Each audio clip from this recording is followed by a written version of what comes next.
terbaik di sini. Saya bisa membuat pesanan apapun sesuai yang Anda minta. Ya, oh gitu. Jadi gini, Mas. Kita nih pengen buat cenderamata yang unik gitu. Yang retro banget, yang jadul lah, jadul. Ya, tahun 70-an ya?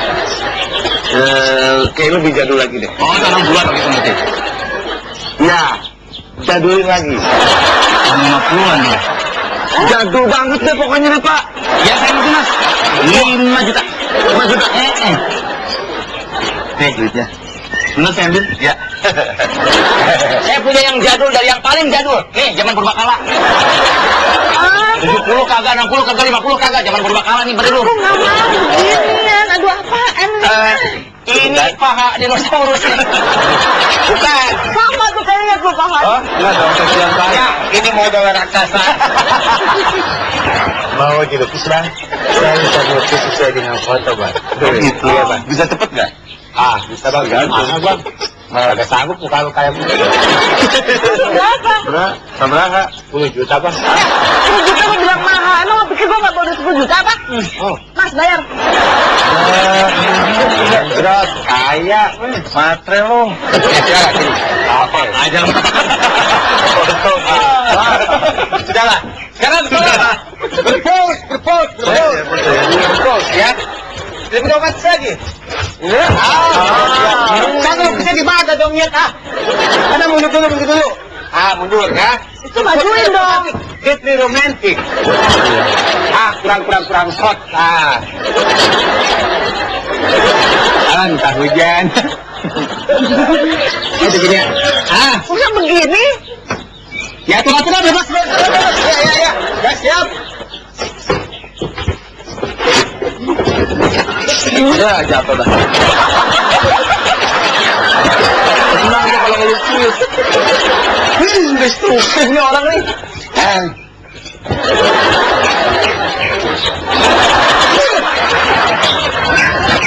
Betul.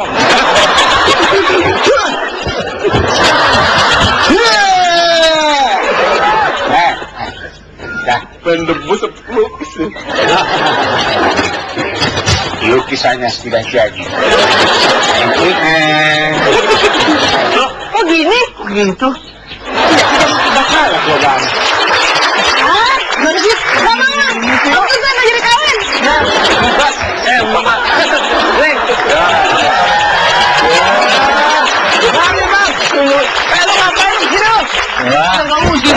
Saya cuma mau membuktikan, Bos. Kalau saya sekarang udah jadi seniman.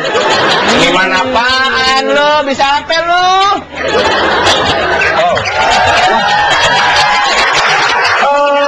Permisi. Jangan. Saya ini adalah kolektor seni ya. Saya membutuhkan seni yang sangat hebat sekali. Dan Anda apa? Saya adalah seniman patung dari Sunter. Pantesan dari patung. Kalau Anda? Saya penyair dong. Oh, penyair. Pantesan seperti bak air ya. Kalau Anda? Saya gini. Ya iyalah saya seniman lukis tuh Mas. Pasti ayo lihat. Pantesan mukanya abstrak. Ya, tapi saya tidak suka yang seperti itu. Saya tidak suka. Saya suka yang kontemporer yang baru. Saya butuh yang baru, seni yang baru. Kalau Anda? Ini baru nih. Anda seniman apa? Saya. Dia bukan seniman. Kamu tidak boleh meremehkan dia dong. Kita bertiga tidak bisa. Kamu seniman apa? Saya itu seniman baru. Saya seniman gaya baru. Wah, Iya. ini yang saya cari. Seniman seperti ini yang saya cari. Terima kasih. Bidang apa? Bidangnya saya seniman kalian tangan. Kalian jangan. Ini pasti yang saya tunggu-tunggu dan saya cari-cari. Oh iya. Ini yang saya cari. Benar. Kalau dia itu kan pematung. Iya. Kalau dia itu penyair. Iya. Kalau dia itu pelukis. Kalau saya pencopet.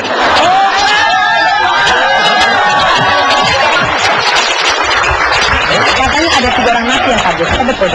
Betul sekali, Mbak. Dan itu saya rasa bisa dibantu. Pusat pemberitaan ekstravaganza, inilah Extra News bersama Mike Amalia, Ike Priyata Kusuma, dan Sobi Indra Buaya. Selamat malam pemirsa, jumpa lagi di Extra News bersama saya Mika Amalia dan rekan saya Sogi Indra Duaja. Selama beberapa menit ke depan kami akan sajikan berita-berita teraktual dan terfiktif khas Extra News. Berita pertama akan dibacakan oleh rekan Mika. ya, terima kasih Sogi.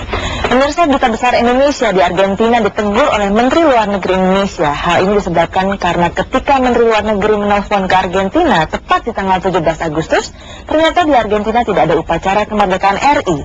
Dalam keterangannya, Duta Besar tersebut menjelaskan bahwa ketika di Indonesia sudah tanggal 17 Agustus, pada saat yang sama juga di Argentina masih tanggal 16 Agustus. Berarti bukan salah dia memang, karena memang upacaranya baru besoknya. Nah, harusnya begitu. Ya udah, berita selanjutnya lagi. Oke, Mika. Pemirsa, Komisi Perempuan Indonesia disingkat KOPI melayangkan protes terhadap panitia pameran otomotif Indonesia karena dianggap melakukan eksploitasi wanita. KOPI menganggap para perempuan yang dijadikan sales promotion girl hanya dimanfaatkan penampilan fisiknya sebagai pemanis untuk menarik konsumen. Protes ini ditanggapi serius oleh panitia dengan menggantikan sales promotion girl menjadi sales promotion boy. Kok kayaknya lebih mirip kamu ya, Gi? Iya. Tapi nggak penting. Kalau begitu kita langsung saja ke berita selanjutnya. Ya, Silakan, Mika. baiklah pemirsa, berita selanjutnya akan dibacakan oleh rekan saya Cici Edrikawati dalam Extra Sinkron. Silakan Cici. Dia lagi yang bacain berita. Apa nggak ada pembaca berita lain apa? Yang seenggaknya tuh perempuan beneran.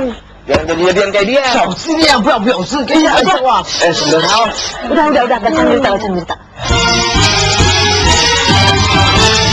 当初朋友才做过出错，恋爱这方式你也被过着人去人去，两次放也就放，有出错出过，你非常我你的开不吃饭，儿媳让人吃吃，假吧，不是我这样子，房钱都房子创作，你放心，我是你吃饭。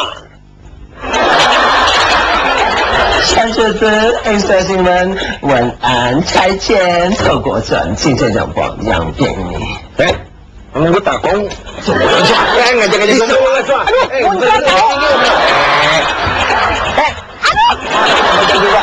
Aduh, apa sih ini? Ini bacain berita berikutnya aja.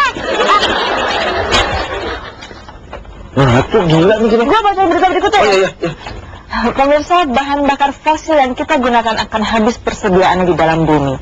Untuk itu perlu dikembangkan teknologi bahan bakar alternatif. Salah satunya adalah bahan bakar nabati atau bahan bakar dari tanaman.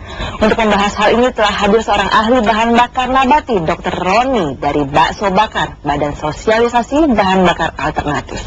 Selamat malam Pak Roni. Selamat malam, Mbak. Pak Roni, saya mau tanya-tanya sedikit nih sama Mas Sogi nih. Iya. Kira-kira apa sih Pak keunggulan dari bahan bakar nabati ini? Ya, pertama gini Mbak ya, bahan bakar nabati itu bebas polusi, ya kan. Kemudian kedua itu mudah diproduksi oleh negara kita karena negara kita ini banyak petaninya. Oh gitu. Dan ya. ketiga itu mudah dijangkau.